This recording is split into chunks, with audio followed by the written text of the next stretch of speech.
मैं हमेशा से कहती हूँ कि अपने जीवन में ज्ञान को भरपूर महत्व दीजिए, क्योंकि जब ज्ञान अर्जित करने के बाद हमारे साथ भक्ति जुड़ती है ना, तो यकीन मानिए वो हमें सामर्थ्यवान बनाती है, वो हमें परमात्मा तक पहुँचाती है। क्योंकि बहुत लोगों में कम ताकत होती है कि केवल भक्ति हो और उसे आप सही दिशा दे सके। तो इसीलिए मैं कहती हूँ कि पहले आप ज्ञान अर्जित करिए, क्योंकि सही ज्ञान आपको वेद पुराणों को, शास्त्रों को पढ़ने से मिलेगा। और ख़ासकर आजकल के समय में यदि आप भगवत गीता पढ़ते हैं तो वो आपको हर एक चीज़ की बारीक नॉलेज दे सकती है। लेकिन यदि आप पढ़ें तो रटे नहीं, ये नहीं कि कोई हम अनुष्ठान करवाएं, उसने भगवत गीता ब्राह्मणों ने पढ़ दिया, बात खत्म। आप पढ़िए, आप समझिए। अभी जो हाथरस में हुआ है, जितने लोग मारे गए हैं, वो किस चीज़ का परिणाम है? अज्ञान का।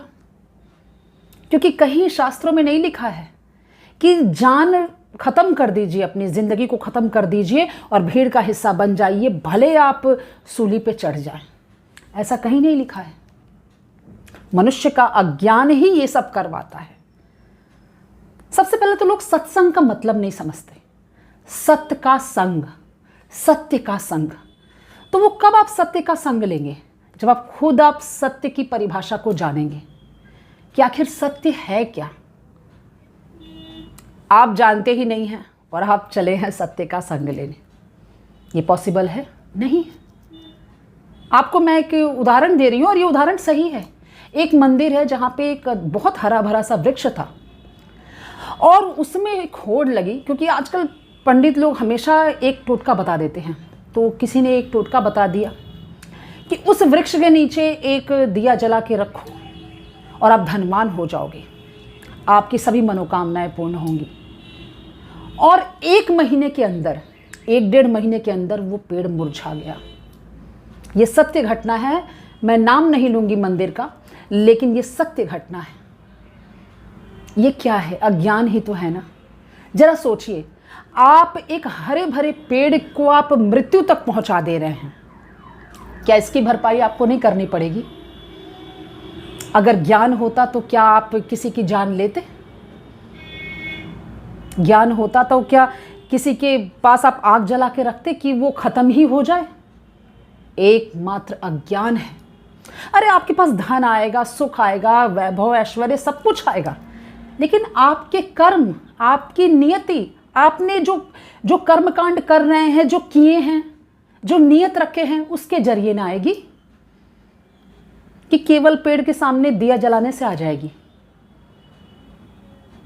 बहुत लोग मंदिरों में दर्शन करने के लिए एक के शरीर पे एक कूद के चढ़ जाते हैं। मैं कहती हूँ ये क्या है? इसको अज्ञान कहते हैं।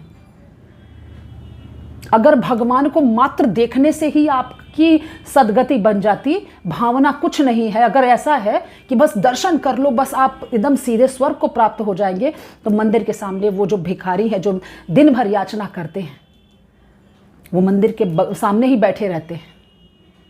और मैंने बहुत मंदिरों के सामने देखा है कि 15-20 साल से वही लोग बैठ बैठ के मांग रहे हैं। वो तो भगवान का नित्य दर्शन करते हैं ना।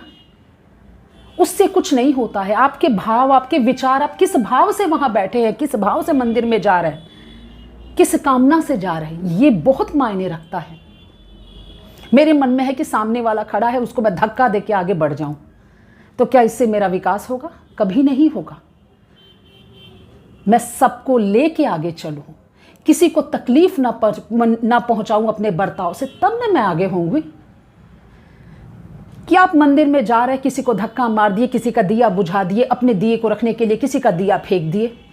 आखिर जो अभी कांड हुआ है जिसमें कि इतने लोग मारे गए हैं, वहाँ पे क्या है? जान गए लोग कि वहाँ भीड़ है, वहाँ मुझे नहीं जाना चाहिए। ईश्वर कहीं नहीं लिखे हैं, ना भगवत गीता में, ना रामायण में, आदि अन्य ग्रंथों में भी कहीं लिखा हो तो कोई प्लीज़ बताए मुझे कि जहाँ भीड़ हो, जहाँ मारा मारी मची हो, वहाँ पे आप घुस जाएं और अपनी जान की आहुति दे दें। अरे करोड़ों जन्मों के पुण्य के बाद ये मनुष्य शरीर मिलता है कि आप ज्ञान के द्वारा जागृत करें, ईश्वर तक पहुँचे। लेकिन आप तो अज्ञान का दिया जलाने में ही लगे हैं। कब तक जलाओगे इसको? खत्म करो, ज्ञान का दिया जलाओ, क्योंकि मनुष्य शरीर बहुत जन्मों के पुण्य के बाद मिलता है। इस बात को समझिए आप सब। नहीं तो अंधविश्वास में ही मर जाएंगे। और फिर से एक प्रश्न पूछती हूँ, कब तक मरोगे इस अंधविश्वास में? कब तक पाखंड को अपने अंदर जिंदा रखोगे? हिंदुस्तान में पैदा हुए हो, भारत में रहते हो, जो ज्ञान का समुद्र है, फिर तुम्हारा दिमाग, तुम्हारा मन रिक्त क्यों है? विचार अवश्य करिएगा। जय श्री कृष्ण।